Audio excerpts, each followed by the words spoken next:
Mateus 25, 31 ao 45.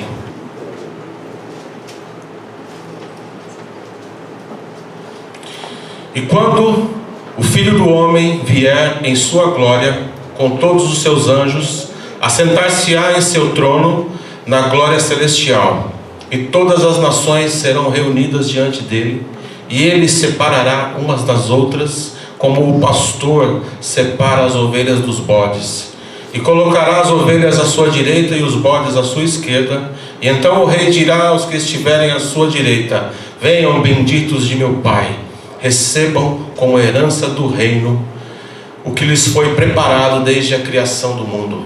Pois eu tive fome e vocês me deram de comer, tive sede e vocês me deram de beber, fui estrangeiro e vocês me acolheram, necessitei de roupas e vocês me vestiram, e estive enfermo e vocês cuidaram de mim, estive preso e vocês foram me visitar. E então os justos lhes responderão: Senhor, quando te vimos com fome e te demos de comer, ou com sede e te demos de beber? Quando te vimos como estrangeiro e te acolhemos, ou necessitado de roupas e te vestimos? Quando te vimos enfermo ou preso e fomos te visitar? E o rei responderá: digo-lhes a verdade, o que vocês fizerem ou fizeram a algum dos meus menores irmãos, a mim fizeram.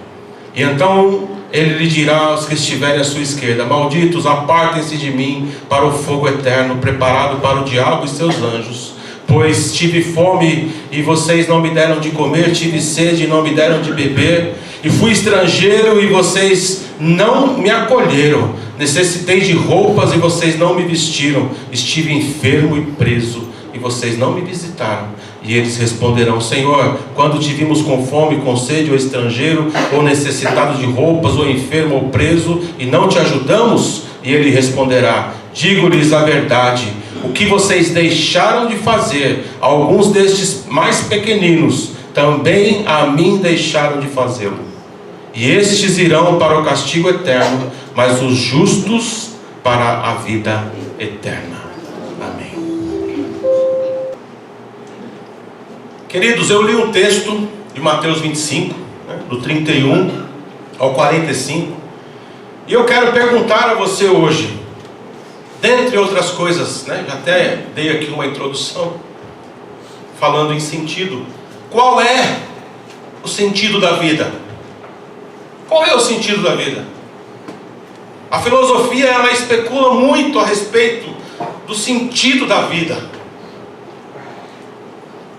Eu sempre, quando estou dando aula de história da igreja ou alguma outra disciplina, eu conto esse fato, que eu não sei se aconteceu de verdade ou se é uma metáfora, uma parábola.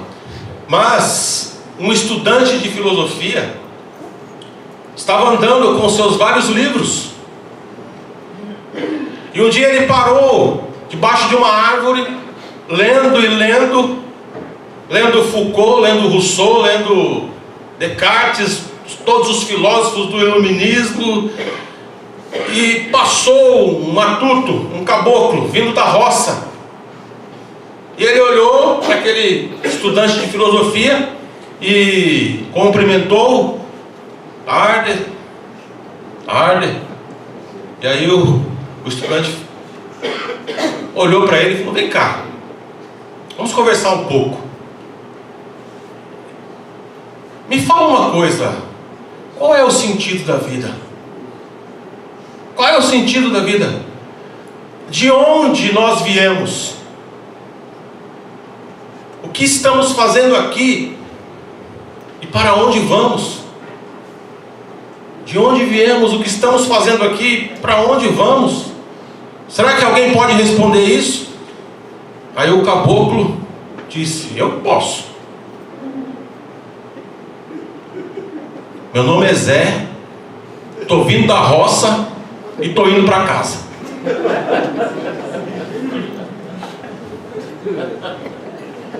Simples. Porque a mente humana, muitas pessoas Eu não estou dizendo que você não deva estudar, que você não deva ler, que você não deva aprender. Não, pelo contrário. Mas eu quero aqui dar um conselho a você, que foi um conselho que me deram um dia. Olhe para Jesus. Entenda Jesus. Ele é o Filho de Deus, Ele é o sentido da vida. Todas as coisas foram feitas por Ele e por causa dEle.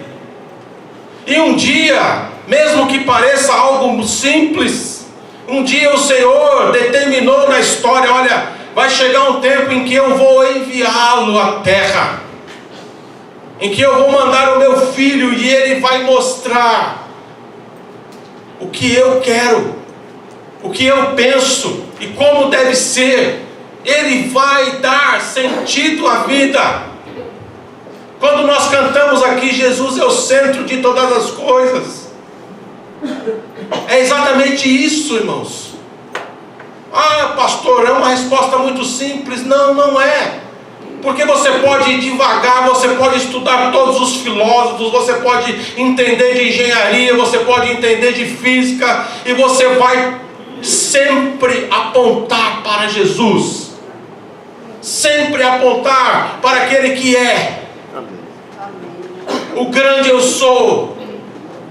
Não existe outro caminho, não existe outro Deus, não existe outro sentido. Somente o Filho do Deus vivo. É Ele que dá sentido à vida.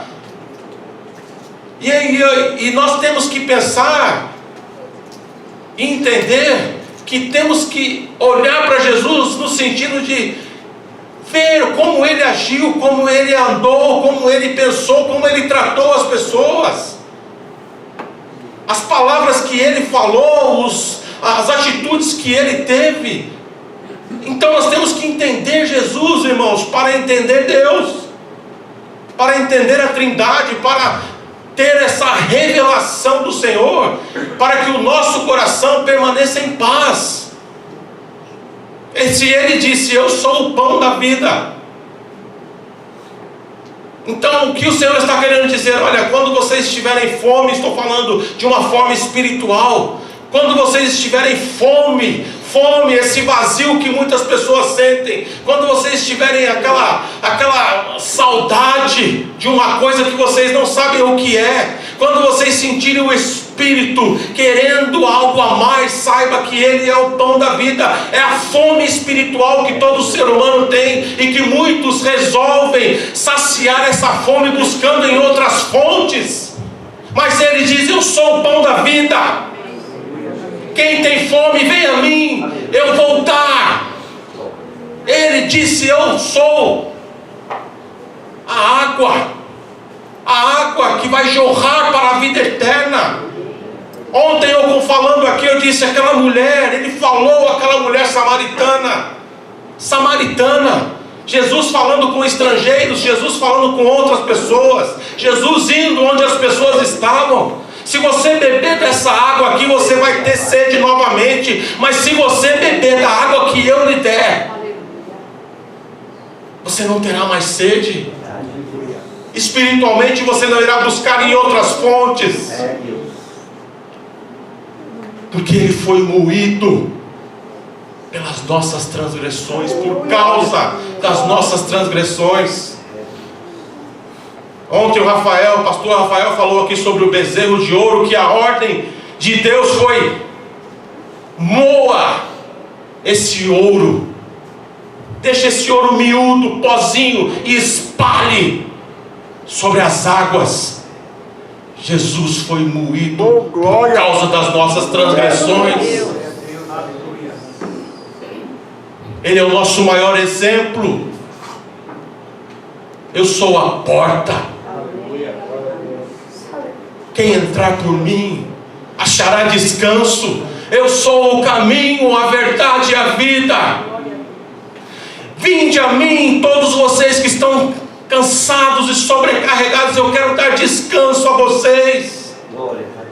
Que tipo de descanso que Jesus quer nos dar, irmãos? O descanso da nossa alma. Ele quer que nós confiemos ressuscitou, Ele está vivo à direita do Pai, e Ele disse: eu vou deixar um outro Consolador. É a mesma coisa, o Espírito Santo faz a mesma coisa que Jesus fez quando esteve aqui na terra. O Espírito Santo faz a mesma coisa que Jesus fez quando criou todas as coisas.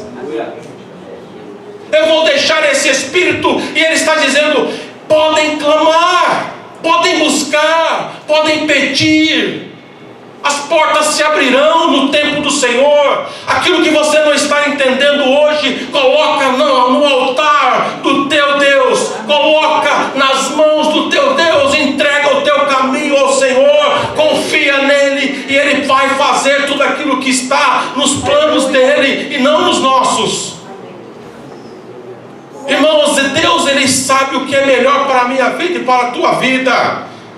Ele sabe. Por isso não fique questionando: por que, Senhor? Por que isso? Por que aquilo? Por que isso? Por que aquilo? Não questione, não questione. Saiba que você está aprendendo. O tempo do exílio, o tempo do deserto é tempo de aprendizagem, é tempo de entender a pedagogia de Deus, e é tempo de ficar calado, é tempo de ouvir, é tempo de discernir aquilo que o Senhor está fazendo com a minha vida, com a vida daqueles que temem ao Senhor. Irmãos, durante a história humana, nós vemos as lutas, as guerras, a luta pelo poder, a luta pelo dinheiro, os homens se entregando à promiscuidade. Um prato de trigo para 3 tigres. Quem já não brincou, né? De trava-língua. Os homens se entregando à carnalidade, e Deus olhando, como Jesus olhou para Jerusalém, chorando, irmãos, olhando para as pessoas assim como Ele olha hoje. Sabe por quê? Porque Deus sabe que quando nós vamos a Ele, quando nós vamos às águas, quando nós vamos ao Espírito, quando nós decidimos em nossos corações adorar a Deus, entregar as nossas vidas verdadeiramente, irmãos, como Ele sabe, como Ele quer que nós tenhamos esse sentimento.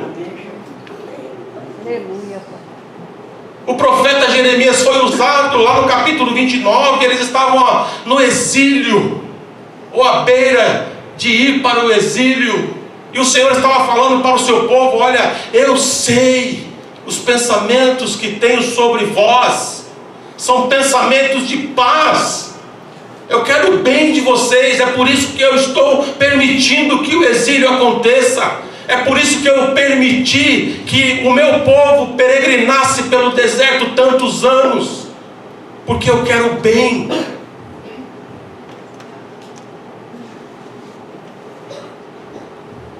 Qual é o meu papel nesta vida, irmãos? Qual é a minha obra? O que é que eu tenho feito? Qual o sentido da vida? Baseado nesse texto, o título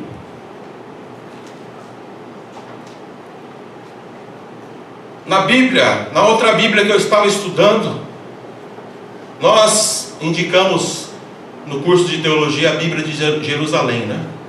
E ontem o Rafael citou algo aqui da Bíblia de Jerusalém.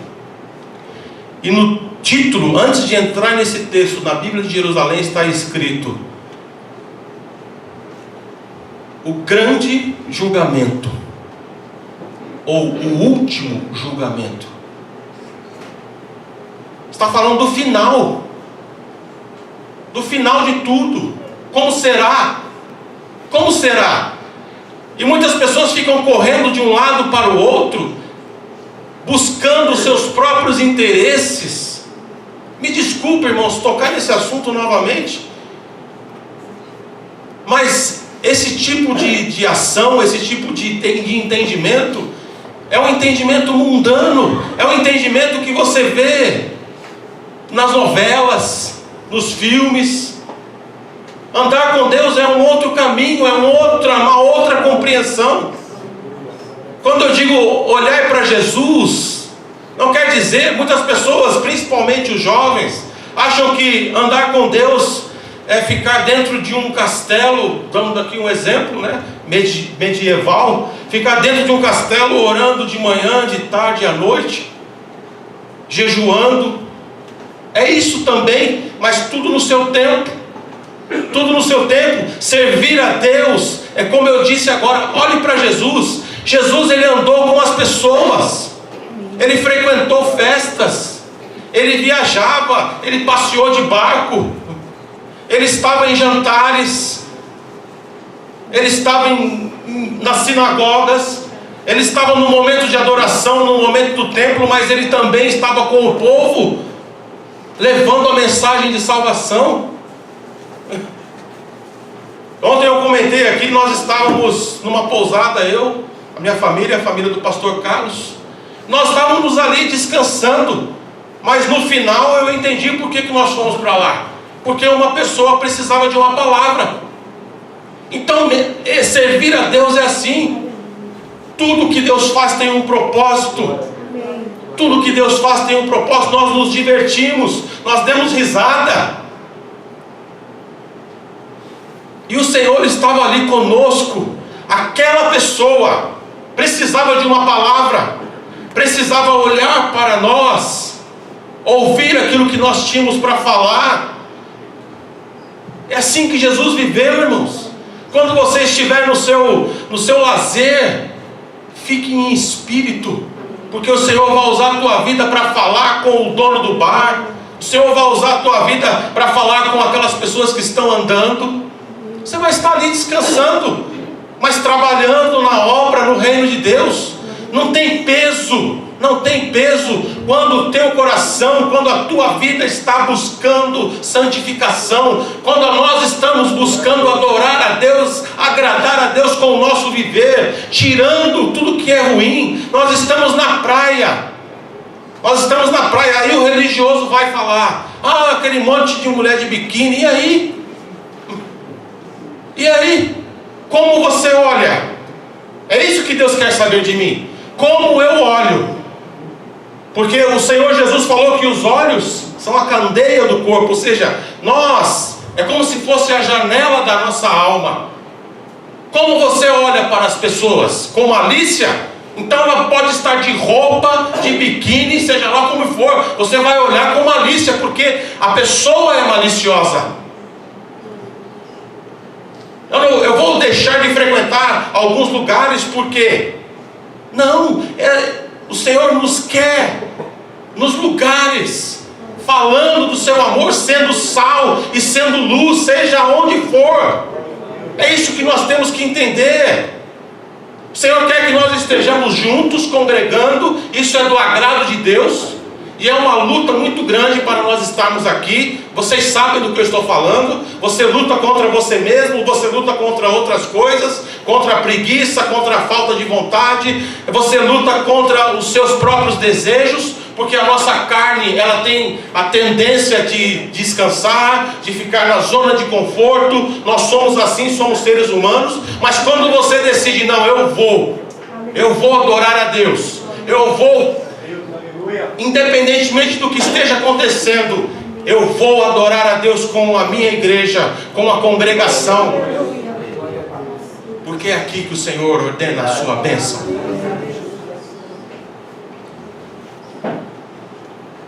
Então o título é o último julgamento, e Jesus como nosso modelo de vida. Eu quero meditar com vocês aqui em três pontos desse texto. Em primeiro lugar, irmãos, nós seremos julgados pelas ações que tivermos em relação às necessidades do meu próximo, segundo esse texto, ou a qualquer coisa que está relacionado ao meu próximo. Nós seremos julgados por aquilo que eu fizer em relação ao meu próximo. Mateus, verso 34. Esse texto que nós lemos, 34 a 37. E então o rei dirá aos que estiverem à sua direita: venham, benditos de meu Pai, recebam como herança o reino que lhes foi preparado desde a criação do mundo. Pois eu tive fome e vocês me deram de comer, tive sede e vocês me deram de beber, eu fui estrangeiro e vocês me acolheram, necessitei de roupas e vocês me vestiram, estive enfermo e vocês cuidaram de mim, estive preso e vocês foram me visitar. E então os justos lhe responderão: Senhor, quando te vimos com fome, quando te vimos com sede, quando te demos de beber? E aí o Senhor vai responder: quando vocês fizeram ao próximo. Quando vocês fizeram ao próximo. Irmãos, o sentido da vida está em servir. O sentido da vida está em você estender a sua mão. Quantas pessoas fazem críticas: ah, mas não trabalha, é um vagabundo, é isso e aquilo. Quem somos nós para julgar? Quem somos nós para julgar? A história está cheia de exemplos de homens que se dedicaram, e mulheres que se dedicaram ao outro. Eu sempre falo aqui da irmã Dulce, católica, lá na Bahia, que dedicou a sua vida às pessoas, à caridade. Dela veio a frase: que eu seja a última porta. Que eu seja a última porta. Pastores, um dos grandes pregadores do Evangelho de todos os tempos, Charles Spurgeon, mantinha um orfanato. Um dos homens que me lembrei agora, não me lembro do primeiro nome, mas o segundo nome, Miller, pastor Miller, que dedicou toda a sua vida às crianças, vivendo de acordo com a vontade de Deus. E em muitos relatos da sua vida, ele escreveu: eu não tinha nada para oferecer àquelas crianças, e Deus na última hora enviava. Mas sabe o que ele conta? Que todas as vezes eles sentavam à mesa, agradeciam a Deus. Não tinha nada, irmãos, em cima da mesa. Não tinha nada. Eles sentavam à mesa, aquele monte de crianças, olhando para o mestre, olhando para o pastor. Está agradecendo o quê? Nós não temos nada.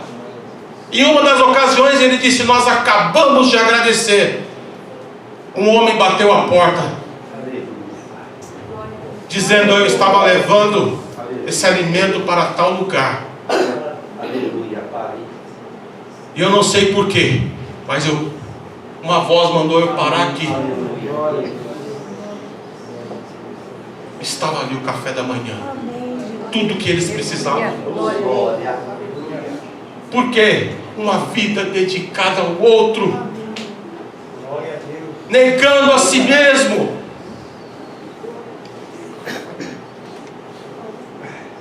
No início do ano passado, eu sentei com a nossa irmã Solange, lá no sítio, e ela falou: pastor, eu quero trabalhar no reino de Deus, eu estou com um projeto assim. Eu falei: amém, irmã, estamos juntos. Começamos o projeto, ajudando crianças com problemas de compreensão na escola. Irmãos, o que nós vimos no final do ano? Eu olhei para o Abraão, Nicolas Abraão, e a Mimi falou: pastor, esse menino é uma bênção, ele é muito inteligente. Ela abençoou a vida dele. Ele está se despertando, ele está melhorando cada vez mais. Por quê, irmãos? Porque nós decidimos abençoar a vida do outro. E eu falo uma coisa para você: não se preocupe. Por isso que Jesus falou: não fiquem ansiosos. É por isso que ele disse: quanto ao que vocês vão vestir, o quanto vocês vão comer. Sabe por quê? Enquanto o coração de muitas pessoas estão preocupados com o que vai fazer, correndo de um lado para o outro, aqueles que andam de acordo com a vontade de Deus, o Senhor está cuidando. Verdade, Deus. Aleluia. O Senhor está cuidando. E vocês sabem do que eu estou falando com muitas pessoas, as provisões de Deus durante este ano que foi embora. Quantos testemunhos eu ouvi, e quando as pessoas vêm e falam: olha, eu olho para a vida e eu vejo as mãos de Deus. Eu vejo as mãos de Deus, o Senhor cuidando. Jesus falou: os pobres sempre estarão com vocês. Alguns podem pensar: mas é o governo que tem que tomar conta disso. Jesus estava falando para quem, irmãos? Para os seus discípulos, para as pessoas que estavam ali. Ou seja, Ele está falando para a igreja hoje, para você. Aleluia. É a nossa oportunidade de ajudar, é a nossa oportunidade de estender as mãos. Não vamos chocar, vamos colocar a culpa no governo. Eu sei, nós sabemos que muitos fazem como os fariseus, tocadores de trombeta, gostam de dar esmolas, tirando selfie e colocando em redes sociais. Não é assim que o Senhor quer. Não precisa, ninguém precisa saber, somente aquele que está lá no céu. É Ele quem recompensa. Jesus falou no capítulo 26 de Mateus, diante da ação de Maria, daquela mulher que derramou um bálsamo em seus pés. Ele disse: olha, por causa da hipocrisia de um que falou: isso poderia ser vendido e ter dado aos pobres. E Jesus, conhecendo o coração como Ele conhece o coração de todos, Ele fala: mas os pobres estarão sempre aí. Ou seja, nós temos a oportunidade sempre de ajudar. Eu quero ler um texto rapidamente do Antigo Testamento, Deuteronômio, capítulo 15. Eu vou ler do 7 ao 11. Olha que a essência da vontade de Deus está desde o princípio. Se houver algum israelita pobre em qualquer das cidades da terra que o Senhor, o seu Deus, lhe der, não endureçam o coração, nem fechem a mão para com o seu irmão pobre. Ao contrário, tenham mão aberta e emprestem-lhe liberalmente o que lhe precisar.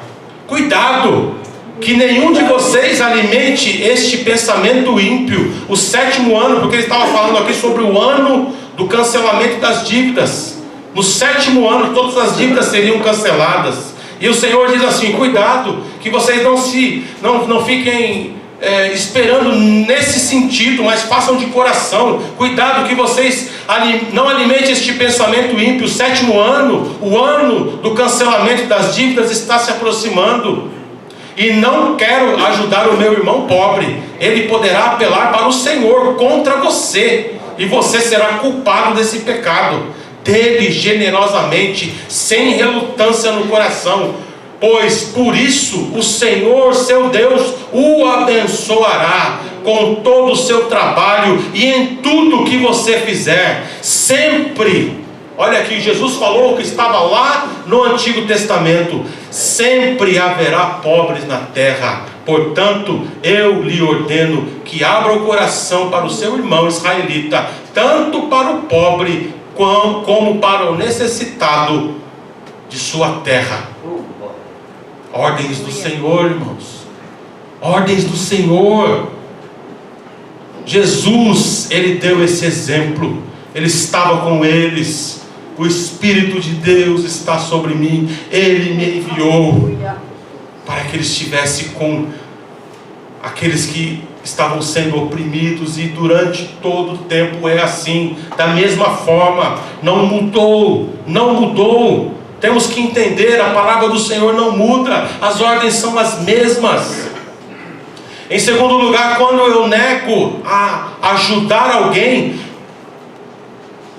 quando eu prejudico alguém de alguma forma, as minhas atitudes estão afrontando a Deus.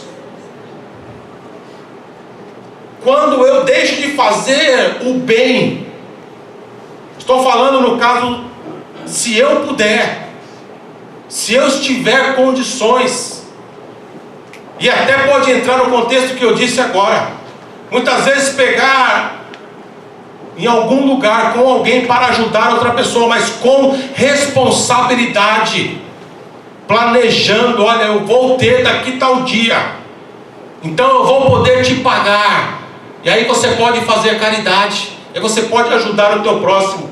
Mas se você não tiver essa certeza, não tiver condições, o Senhor não vai cobrar de você, claro.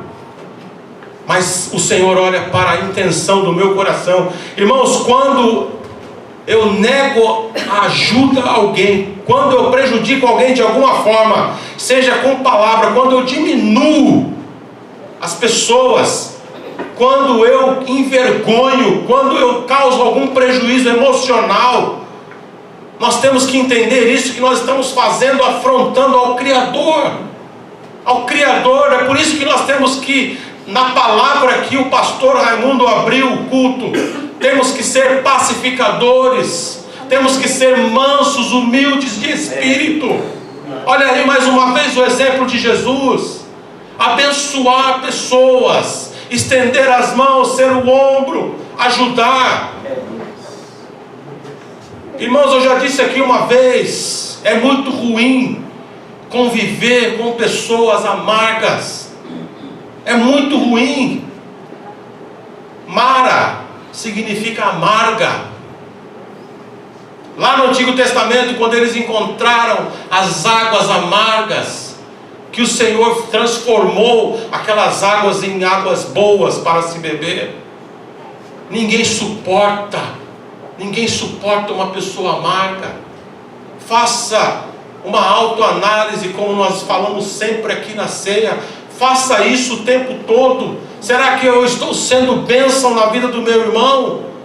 Será que eu estou sendo aquilo que ele espera que eu seja, que as pessoas esperam que eu seja? Não no sentido de ser manipulado, não é isso que eu estou dizendo, mas ser uma pessoa agradável, ser uma pessoa que, ao invés de criticar, ela quer achar soluções, ela quer entender, ter o coração grato o tempo todo. As pessoas vão olhar para você, vão se lembrar de você, vão buscar em você ajuda.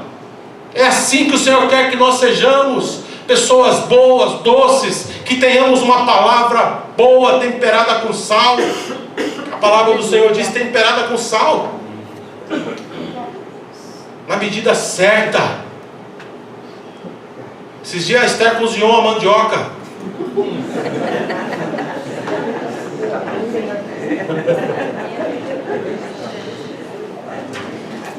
Opa! Até o final do culto alguma coisa acontece. E eu coloquei a mandioca no prato e coloquei e comecei a comer. Eu falei, está faltando alguma coisa aqui. O sal. Por isso que a nossa palavra tem que ser temperada com sal. Quando você põe um pouco de sal, cuidado com a pressão, mas muda tudo. Muda tudo. Por isso que Jesus fez essa analogia do sal com a minha vida, com a tua vida. Nós somos o sal da terra. Aquele que quando chega, ainda que as pessoas não veem, mas a presença está ali. A presença está ali, o sorriso está ali. Quem não se lembra da nossa irmã Elizabeth, temperada com sal aqui, quando ela agradecia a Deus, quando ela sentava ali, e quando o Espírito Santo a tocava para ela ir falar com alguém, e ela vinha com uma doce voz, temperada com sal, usada pelo Espírito Santo de Deus. Vinde benditos de meu Pai.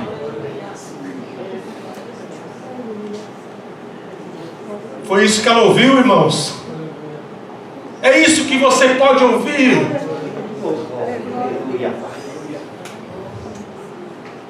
Davi, quando ele errou, no Salmo 51, ele disse: Senhor, eu pequei contra ti, Senhor. Em um outro salmo ele diz: a tua palavra eu escondi no meu coração, Aleluia. para não pecar contra ti. Eu quero terminar essa mensagem com uma outra pergunta: onde você vai passar a eternidade?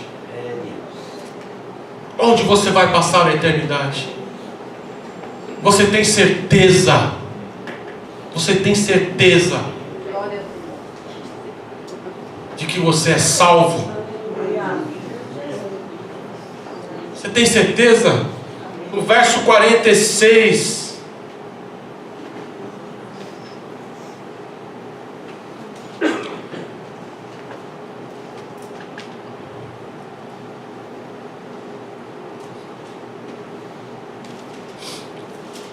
capítulo 25.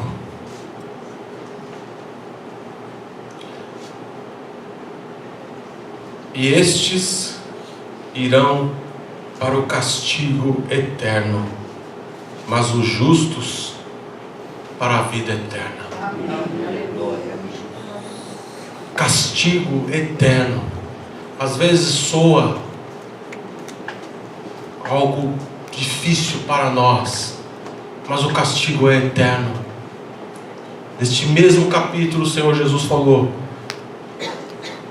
o inferno está preparado para Satanás e seus anjos e para aqueles que praticam más obras.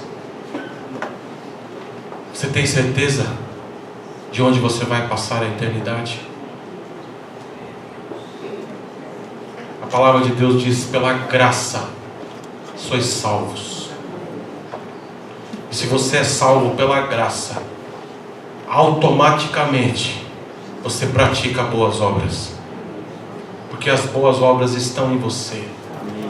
Você sente amor pelas pessoas, você sente misericórdia pelas pessoas, você sente o que Jesus sentiu e sente, você sente o que Deus sente. Onde você vai passar a eternidade, que o Espírito Santo possa lhe responder. E as palmas louvem ao Senhor.